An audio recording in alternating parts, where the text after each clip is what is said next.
नमस्कार दोस्तों, स्वागत है आपका आपके अपने YouTube चैनल एग्जाम फतेह में। तो दोस्तों आज हम बात करने वाले हैं रीजनिंग की, और रीजनिंग में हम लेने वाले हैं यहाँ पर वॉच यानी घड़ी वाले टॉपिक के हम सारे क्वेश्चन पढ़ेंगे। और सारे क्वेश्चन ही बहुत इंपॉर्टेंट हैं। एसएससी एग्जाम वगैरह, रेलवे या फिर DRDO वगैरह जो भी एग्ज़ाम हमारे अभी लेटेस्ट आने वाले हैं आफ्टर लॉकडाउन, या फिर ये कोविड-19 का जब हमारा नॉर्मलाइजेशन हो जाएगा, काफ़ी कम हो जाएगा, तब ये एग्ज़ाम होंगे। तो हम पढ़ने वाले हैं बाच, और बाच का हम देखेंगे एक एक कंसेप्ट। तो पहले हम बाच की अगर बात करें यहाँ से, तो घड़ी का तो आपने सभी ने देखा होगा चित्र को, तो कोई दिक्कत ही नहीं है। जैसे मान लो हमारे पास एक घड़ी है और इस घड़ी में 12 तक के निशान लगे हुए हैं, यानी 12।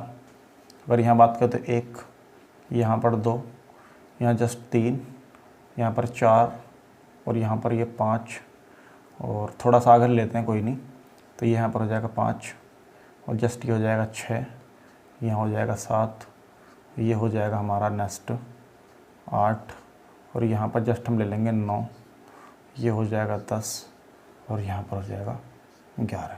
तो जैसे कि आप देख रहे हैं घड़ी, और घड़ी हमारा जो समय बताती है समय। जैसे मान लो हमने घड़ी में बजा रखे हैं 12:30, घड़ी में बजा रखे हैं हमने 12:30, तो ये घड़ी की सुई इस तरीके से है यहाँ पर 6 के सामने जस्ट। तो अब घड़ी में किस तरह सवाल कर सकता है, सबसे बहुत बेसिक सवाल की बात करेंगे। पहले जो बेसिक सवाल पूछता है बहुत नॉर्मल, तो किस तरह से कोई नॉर्मल क्वेश्चन पूछता है, तो पहले ये पूछता सवाल में कि घड़ी की सुई, अगर मैं एक बात और देखूँ, सिंपल छोटा सा कंसेप्ट बताता हूँ पहले आपको। ये पूरा घड़ी की सुई है, एक डायल है पूरा, और डायल का जो पूरा एंगल है यानी वृत्त का एंगल होता है वो कितना होता है 360 डिग्री। तो और ये कितने घंटे में होता है 12 घंटे में। तो मैं यहाँ से ये कह सकता हूँ यहाँ सवाल में कि 12 घंटे में घड़ी की जो सुई है घंटे वाली, उसने कितना एंगल तय करा 360 डिग्री। तो भाई 1 घंटे में कितना करा होगा, तो आप बोलोगे 360/12, 12 36, तो 30 डिग्री करा होगा। अब 1 घंटे का मतलब कितने हो गए 60 भाई मिनट हो गए, 60 मिनट हो गए, और 60 मिनट का मतलब होता है 30 डिग्री। तो 1 मिनट का मतलब कितना हो जाएगा भाई 1 मिनट, तो 1 मिनट बराबर हो जाएगा 30/60, 30 कम 30, 30 दूनी 60, यानी कि 1/2 यानी हाफ डिग्री हो जाएगा 1 मिनट का मान। समझ रहे होंगे यहाँ तक। ये तो था बेसिक सब चीज़ बिल्कुल। इसमें कभी कभी पूछ लिया 1 घंटे में कितने डिग्री होते हैं, 1 घंटे में कितने होते हैं 30 डिग्री, 1 मिनट में कितने डिग्री होते हैं, तो आधा डिग्री होता है 1 मिनट में। अब हम बात करेंगे इस सवाल में जो बहुत मोस्ट इंपॉर्टेंट क्वेश्चन है, मतलब ज़्यादा इंपॉर्टेंट चीज़ें हैं वो।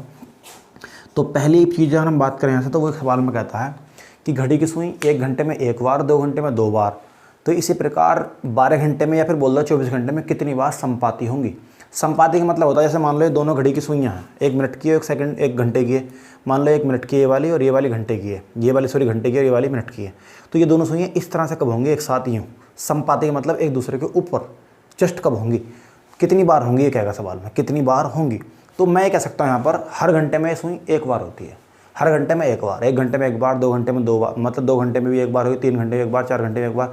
तो मैं कह सकता हूँ 1 घंटे में 1 बार होगी, 2 घंटे तक 2 बार, 3 घंटे तक 3 बार, 4 घंटे तक 4 बार। मगर 12 घंटे में 11 बार होती है। क्यों 12 घंटे में 11 बार क्यों होती है? क्योंकि 12 और 1 के बीच में, 12 और 1 के बीच में जस्ट सुइयाँ एक दूसरे विपरीत नहीं होती, जस्ट एक दूसरे के ऊपर नहीं होती, यानी संपाति नहीं होती। क्यों नहीं होती उसका रीज़न समझते हैं। जैसे मान लो हमारी सुई इस टाइम ये घंटे वाली सुई 12 पे है, और मिनट वाली सुई में मान लेता हूँ, मिनट और घंटे की सुई दोनों किस पे हैं 12 पे हैं, मतलब 12 पे जस्ट समझ रहे हो, तो 12 बज रहे होंगे। जैसे ही मिनट वाली सुई इस तरह टिक टिक करके चलती रहेगी, तो घंटे वाली धीरे धीरे चलेगी, और जैसे ही मिनट वाली सुई जस्ट लौट के 60 के पास आएगी, तो इतने ही क्या बच जाएंगे, 1 बज जाएगा पूरा। समझ रहे हैं यहाँ तक। तो 1 बज जाएगा, उधर सुई मिलकर गई थी मगर उसके बाद कहीं आपस में नहीं मिली 12 और 1 के बीच में, तो इसलिए 12 और 1 के बीच में घड़ी की सुइयाँ नहीं मिलती हैं। आप इस चीज़ का एक्सपेरिमेंट सुई वाली घड़ी में कर सकते हैं, मिला के पता लग जाएगा ऑटोमेटिक। तो यहाँ से मैं बस इंपॉर्टेंट फैक्ट यही लिखूँगा कि 1 घंटे में भाई 1 घंटे में 1 बार, इसी प्रकार 2 घंटे में 2 बार, इसी प्रकार 12 घंटे में, अगर मैं 12 घंटे की बात करूं तो 12 घंटे में कितनी बार 11 बार, और 24 घंटे में कितनी बार भाई, तो 11 दूनी 22 बार, तो ये जाएगा 22 बार। तो बहुत बार सवाल डायरेक्टली पूछ लिया उसने कि घड़ी की सुई यदि 1 घंटे में 1 बार, 2 घंटे में 2 बार, 3 घंटे में 3 बार अगर संपाति होती है, तो 24 घंटे में कितनी बार होगी, 1 दिन में कितनी बार होगी, या फिर कह सकते हैं 12 घंटे में कितनी बार होगी। और किस चीज़ की बात करेगा, संपाति की ही बात करेगा, संपाति होंगी। समझ रहे होंगे यहाँ तक। तो आप एक बार इस चीज़ को देख सकते हैं, उतार सकते हैं आराम से, कोई दिक्कत नहीं, वीडियो पॉज करके देख सकते हैं, कोई दिक्कत नहीं है। अब इसके बाद अगर हम बात करें नेक्स्ट सवाल किस तरह से बनते हैं, तो मैं ये चीज़ आपको रफ कर देता हूँ, उसके बाद बताता हूँ कि और सवाल किस तरीके से पूछेगा चैप्टर में इसमें। तो एंगल वाले सवाल काफ़ी इंपॉर्टेंट है इसके। एंगल वाले, सबसे पहले मैं एंगल वाले क्वेश्चनों की बात करूँगा, जो एंगल के क्वेश्चन होंगे। जैसे एंगल में बात करूँ मैं, जैसे मान लो घड़ी है कोई, इस घड़ी में मान लेता हूँ मैं सिर्फ जितना टाइम बजाएंगे उसी के हिसाब से मैं इसमें टाइम अरेंज करूँगा बस केवल। तो मैं मान लेता हूँ इसमें घड़ी में बज रहे हैं 12:30 ही मान लेता हूँ भाई, 12:30 का समय ठीक सा हो गया थोड़ा सा, तो इसलिए मैं 12:30 ले लिया। और यहाँ पर मान लेता हूँ मैं 1 है भाई, तो यहाँ पर बीच में आधा होगा जस्ट, तो ये सुई तो हो जाएगी इस पर यहाँ, और मिनट वाली सुई हो जाएगी जस्ट यहाँ पर। तो इस एंगल, इसमें 2 बने, एक तो ये एंगल बना, एक ये एंगल बना। तो इस एंगल को बोलते हैं हम लघु एंगल, लघु कोण। और इस एंगल को बोलते हैं हम दीर्घ कोण, इसे बोलते हैं हम दीर्घ कोण। समझ रहे यहाँ तक? तो इसे हम मान लेते हैं एंगल 1 और इसे मान लेते हैं एंगल 2। तो किसी भी घड़ी के अंदर मिनट और घंटे वाली दोनों सुइयों के बीच में 2 एंगल बनते हैं, हमें से एक बड़ा एंगल बनता है और एक छोटा एंगल बनता है। तो कुछ ही पूछ सकता है, जैसे मान लो मैं यहाँ से बात करूँ कि 12:30 बज रहे हैं किसी घड़ी के अंदर, तो मिनट और घंटे की सुइयों के बीच का कोण बताइए क्या होगा। तो पहले हम फॉर्मूले की बात करते हैं, सूत्र क्या होता है अब सूत्र इसका। तो सूत्र के हिसाब से अगर मैं देखूँ, सूत्र होता है हमारा, और आपको ये सूत्र कंठस्थ याद कर लेना, बिल्कुल कंठस्थ ये चीज़ याद कर लेनी है। तो सूत्र होता है हमारा कोण बराबर, भाई कोण बराबर घंटा गुणा 30। और अब हमें लेना अंतर बीच में, यहाँ पर अंतर कह सकते हैं, अंतर ये चीज़ अंतर है, ठीक है। 11/2 गुणा मिनट। तो कभी ये बड़ा होगा तो कभी ये बड़ा होगा, तो यहाँ पर माइनस चिन्ह की कोई वैल्यू नहीं होगी, ध्यान रखना है। इसमें सिर्फ और सिर्फ हमें क्या बताना, अंतर ही बताना है। तो जहाँ पर ज़्यादा जो सा हो उसमें से छोटे वाले लेस कर देना, अंतर का मतलब ये होता। तो ये चीज़ मैं बता चुका हूँ, ये पर जो हमारा निशान दे रखा है अंतर का निशान है। तो यहाँ से हम एंगल निकालेंगे। इस सवाल में इसने बोला है एक घड़ी में, ये सवाल हमारे पास है 12:30 बज रहे हैं भाई, 12:30 का समय है, PM मान लो, कोई दिक्कत नहीं है, 12:30 PM हो रहे हैं। तो इसमें हमें मिनट और घंटे वाली दोनों सुइयों के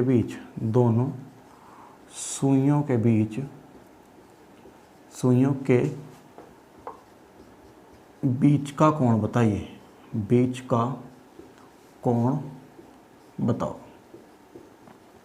तो सिंपली हम क्या करेंगे, यही फॉर्मूला लगाना हमें, घंटा गुणा 30 अंतर 11/2 गुणा मिनट। देखो लगाएंगे, घंटा कितना है पर 12, तो हम क्या करेंगे यहाँ पर घंटा यानी 12 गुणा 30 और अंतर का चिन्ह लाएंगे वही, और मिनट कितने 11/2 गुणा मिनट कितने भाई 30 है, तो 30 से हमने कर दिया यहाँ पर गुणा। तो 30 को हम 2 से काटेंगे, कितनी बार जाएगा 15 बार, क्योंकि 15 30 होते हैं, 11 बार दिया 36, 360 डिग्री। और यहाँ पर अंतर का निशान लाएंगे, इसे गुणा करेंगे, 15 कम 15 का 5 हासिल लगे, 15 का 15 एक 16, 165 डिग्री हुआ है। 360 में जब 165 जाए कितना बचेगा भाई, यहाँ से सिंपल। अगर मैं बात करूँ यहाँ से एंगल 1 की बात कर रहा हूँ जी, मैं यहाँ पर एंगल 1 की बात, एंगल 1, और जरूरी नहीं एंगल 1 आएगा, क्योंकि अगर बड़ा होगा तो एंगल 2 हो जाएगा, छोटा होगा तो एंगल 1 होगा। ये मैंने डिनोट करें खुद के हिसाब से, आप कुछ भी कर सकते हो, कोई दिक्कत, θ1 θ2 कर लेना। तो जब मैं इसे घटाऊँगा यहाँ से, तो मैं 10 यहाँ पर दाएं लेंगे, 10 और 10 में से 5 गया 5, यहाँ पर बचा 5 में से 6 तो जाएंगे नहीं, यहाँ पर 15 हो जाएगा, 15 में से 9 6 गए 9, और यहाँ पर 2 और यहाँ पर 1, तो कितना बचा 195। अगर 195 को मैं ऐड करूँगा 360 आएगा, कर लीजिए 5 और 5 10 का 0 हासिल लगे 1, 9 से 15 और 1 16 का 6 हासिल लगे 1 और 2, 1 और 1 2, 2 और 1 हासिल लगे कितने 3 हो जाएंगे। तो ये आ जाएगा 195 डिग्री। तो भाई एक एंगल तो आया हमारे पास, एंगल 1 कह सकते हैं इसे, एंगल 1 बराबर आया 195 डिग्री। अगर मैं एंगल 2 की बात करूं यहाँ से, तो एंगल 2 बराबर हो जाएगा 360 माइनस 195। क्यों? क्योंकि हमारे पास अगर ये 195 है, अगर 19 नहीं हटते, तो मुझे एक बात की पता, अगर ये 195 है, यहाँ से घटाएंगे से इसमें से, तो मेरे पास कितना आ जाएगा भाई 165 ही आ जाएगा, साफ साफ बिल्कुल 165 डिग्री। तो मुझे पता है एंगल छोटा कौन सा, तो 165। तो एक काम करेंगे, मैंने वहाँ पर एंगल 2 बड़ा डिनोट करा है, तो इसलिए एक काम करेंगे, यहाँ से मैं जो इस वाला एंगल दे रहा हूँ ना, एंगल 1 जो दे रहा हूँ, इसे एक छोटा वाला है, सॉरी ये बड़ा है और ये छोटा, तो मैं इसे एंगल 2 कह देता हूँ इस वाले को, इसे मैं कहता हूँ एंगल 1। बाकी जरूरी नहीं है ये समझ लेना, तो मैं एक दीर्घ एंगल आएगा, एक लघु एंगल आएगा। तो दीर्घ एंगल कितने का 195 डिग्री का, लघु एंगल कितने का 165 डिग्री का। तो 165 डिग्री तो आपका पहले भी निकल कर आ चुका, बिल्कुल कोई दिक्कत नहीं आएगा यहाँ से, मगर यहाँ से तो मैं घटाना जरूर है इस तरीके से। अगर मैं सेकंड क्वेश्चन लूँ यहाँ पर, अगर ये क्वेश्चन आपको थोड़ा समझ में ना आया हो तो मैं दूसरा क्वेश्चन ले रहा हूँ। जैसे मान लेता हूँ मैं 2 किसी घड़ी में 40 मिनट हो रहे हैं, 2:40 PM का समय है। तो वही चीज़ बतानी है घंटे वाली और मिनट वाली, घंटे वाली और मिनट वाली सुइयों के बीच का कोण कितनी डिग्री होगा। तो अब सिंपल हम क्या करेंगे यहाँ से, वही घंटा गुणा 30 अंतर 11/2 गुणा मिनट, मिनट कितने हैं इसमें 40, 2 से काटेंगे कितनी बार जाएगा 20 बार, ये हो जाएगा 60 और यहाँ से अंतर लेंगे 20 और 11 11 दूनी 22, 220 हो जाएगा भाई। 220 में जब 60 जाएंगे कितना बचेगा, तो मुझे पता 60 में से 20 जाएंगे तो 40 बचेंगे, और 40 जब 200 में जाएंगे तो 160 बचेगा। तो मैं कह सकता हूँ 160 डिग्री का आया एक एंगल। तो अगर एंगल की बात करें, θ1 ले लो या एंगल 1 ले लो, तो वो तो आया हमारा 160 डिग्री। दूसरे की अगर बात करूँ मैं θ2 की, तो 360 में से 160 घटाएंगे तो कितना आ जाएगा यहाँ पर 60 खत्म पूरा, 300 में से 100 गया 200, तो 200 डिग्री आ जाएगा दूसरा एंगल, θ2 कह सकते हैं। तो यहाँ पर लघु एंगल 160 और दीर्घ एंगल कितना 200 डिग्री। इसी प्रकार कुछ सोच रहे होंगे कि आपने तो ये ले लिया यहाँ पर जो कट के पूरे एक ऐसा लेता हूँ क्वेश्चन में जिसमें पूरा ना कटता हो। जैसे मान लो मैं ले रहा हूँ यहाँ पर 5:35 PM शाम का समय ले रहा हूँ, कोई सा समय ले सकते हैं, इससे कोई भी दिक्कत नहीं है कुछ भी।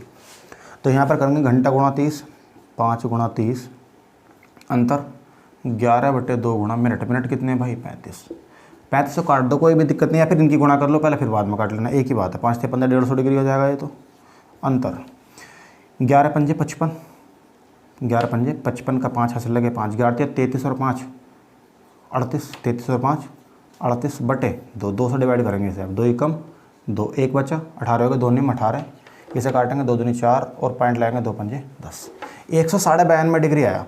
अब मुझे एक बात की बताइए 150 डिग्री है और अंतर करना है 192.5 डिग्री से, तो 50 और ये 192.5 है, 150 और 192.5 है, तो इसे घटाएंगे तो आ जाएगा 42 पॉइंट, क्योंकि 50 और 40 90 होते हैं, तो 42 पॉइंट कितना आ जाएगा 5 डिग्री, ये आ जाएगा θ1 एंगल।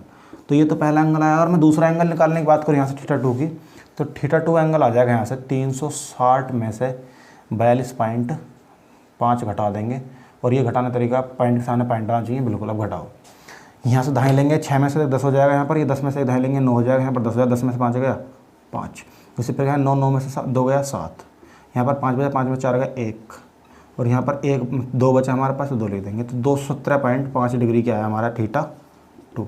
तो आई होप आप समझ गए होगे अच्छी तरीके से कि ये हमारे जो क्वेश्चन है किस तरीके से हमने करे हैं। इसके बाद अगर मैं दूसरा क्वेश्चन लूँ दूसरे तरीके क्या क्वेश्चन आएगा हमारा, ये तो समझ गए होंगे आप क्लियर। अगर आपको कोई भी डाउट अगर है, किसी भी तरीके का कोई भी डाउट अगर आपको बनता है, तो आप मुझे कमेंट सेक्शन में बता सकते हैं, कोई भी दिक्कत नहीं है, ठीक है। अगर मैं नेक्स्ट लूँ, इसका दूसरा टाइप है तो एंगल टाइप पे था, जो टाइप नंबर 1 की कैटेगरी में आ गया फिलहाल। अगर मैं बात करूँ दूसरा जो क्वेश्चन है वो किस तरह सवाल आ सकता है या कैसे सवालों को पूछ सकता है, तो वो किस तरह से पूछेगा बात कर लेंगे अभी। देखिए दूसरा जो क्वेश्चन हो सकता है वो इस तरीके से हो सकता है, जैसे मान लो मुझसे बोलेगा सवाल है 4 व 5 बजे के बीच, 5 बजे के बीच कितने बजे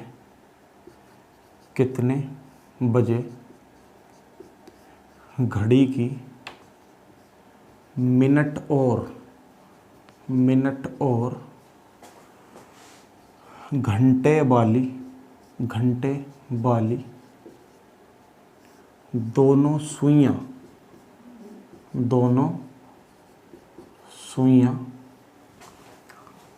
संपाती होंगी या कह सकते हैं हम एक दूसरे के ऊपर होंगी, ये भी बात कह सकते हैं, एक ही बात है। यानी कि मैं आपको सिंबल से बना के दिखा देता हूँ, यानी ये दोनों सुइयां कब ऐसे होंगी इस तरह से, यानी ये कंडीशन इन सुइयों की सॉरी कब आएगी, देखो इस तरह से बता देता हूँ एक बार साफ करके बना के, यानी ये कंडीशन इन सुइयों के साथ में कब आएगी, ये वाली कंडीशन ये।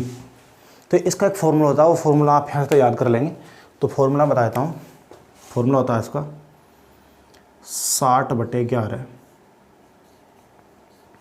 गुणा टाइम, और टाइम जो आपको लेना है वो पहला वाला लेना है, ये ध्यान रखना आपको ये बात। पहले वाले का मतलब पहला, मतलब पहले का मतलब छोटा समय, जैसे मान लो 4 5 या 2 3, 2 3 में 2 3, 2 छोटा तो 2 लेना, 5 6 में 5 छोटा 6 बड़ा तो 5 लेना। मतलब कहने का ये 4 और 5 के बाद करेगा तो 4 के तो बाद ही आएगा भाई, 5 के बाद कैसा आ सकता है, क्योंकि 5 के बाद तो पूछा ही नहीं, उसने पूछा 4 और 5 के बीच में, तो 4 के बाद आता होगा, 5 से पहले आता होगा, तो इसलिए हम 4 के बाद यानी कि 4 वाला समय लेंगे। तो इस टी का मतलब टाइम मतलब छोटा समय, मैं कह सकता हूँ यहाँ पर छोटा समय लेना है। तो सिंपली क्या करेंगे, देखो ध्यान से समझना है सवाल, 60/11 गुणा टाइम कितने लेंगे 4, क्योंकि 4 है यहाँ पर, 4 छंग 24, ये हो जाएगा 240/11। डिवाइड करेंगे 11 दूनी 22, कितना बचा भाई, यहाँ से 2 बचा, 20 हो गए, फिर एक बार जाए 11 कम 11, अब कितना बचा हमारे पास, क्योंकि 20 था 11 तो कितना बचा 9, तो यहाँ पर लिख देंगे 9/11 और यह है हमारा मिनट। तो मैं ये कह सकता हूँ सवाल में कि 4 बजे के 21 सही 9/11 मिनट बाद दोनों सुइयाँ इस कंडीशन में होंगी, इस तरह से। अगर पूछता कितने बजे होंगी तो मैं कह सकता हूँ यहाँ से 4:21 सही 9/11, यानी ये बजे का मैंने समय दे दिया क्योंकि पूरा फिक्स टाइम दिया मैंने, 4:21 सही 9/11 मिनट पर एक दूसरे के संपाती होंगी। एक नेक्स्ट क्वेश्चन मैं आपको दे रहा हूँ यहाँ पर, उसे क्वेश्चन को तुम्हें करके दिखाना। तो यहाँ पर 4 5 की जगह सिर्फ आपको लेना 7 और 8, और ये क्वेश्चन आपको होमवर्क के रूप में मान लो कि 7 व 8 बजे के बीच कितने बजे घड़ी की मिनट और घंटे वाली दोनों सुइयाँ संपाती होंगी। तो यहाँ तक हम करेंगे। नेक्स्ट अभी काफ़ी और क्वेश्चन बचे हैं, एक टाइप और बनेगा, उस टाइप में मतलब 2 टाइप और बन सकते हैं इसके मैक्सिमम अगर बात करें तो, यानी कल मैं कोशिश करूँगा कि दूसरे टाइप में इसे ख़त्म कर दूँ, मगर नहीं होगा तो हम टाइप नंबर 3 में ख़त्म कर लेंगे अच्छे तरीके से, क्योंकि सवाल नहीं छोड़ने हमें एक भी टाइप के। तो आई होप आपको अच्छे तरीके से समझ में आए होंगे। अगर आपको इससे कोई हेल्प मिलती है तो आप इसे शेयर, सब्सक्राइब एंड लाइक करना ना भूलें। तो धन्यवाद दोस्तों, मिलते हैं नेक्स्ट वीडियो के साथ, तब तक के लिए बाय।